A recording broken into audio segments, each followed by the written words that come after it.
Two much of masturbation effect male infertility? খুব common question. অনেকে এটা বলে, ডাক্তারবাবু আমি খুব বেশি ম্যাস্টারবেট করি, তাহলে কি আমার স্পার্ম হেলথের ওপর প্রবলেম আসতে পারে? দেখুন মশাই, টু মাচ ম্যাস্টারবেশন কত সেটা নিয়ে কিন্তু অনেক রকম কনফিউশন আছে। যদি আপনারা একটা ভিডিও বানাতে চান how much masturbation is too much how much is normal, আমি নিশ্চয়ই একটা ভিডিও বানাবো, কমেন্ট করুন এবং আমার চ্যানেলটা সাবস্ক্রাইব করুন। আচ্ছা, যেটা আজকে বলছিলাম সেটা হচ্ছে গিয়ে, আপনার যদি নর্মাল সিমেন প্যারামিটার্স থাকে তাহলে কিছু চিন্তা করার কিছু নেই।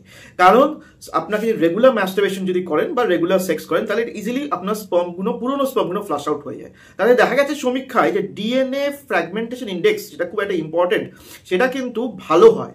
বেসিক্যালি ডিএনএ ইন্টিগ্রিটি এটা বাড়ে, স্পার্ম হেলথে খুব হেল্প করে।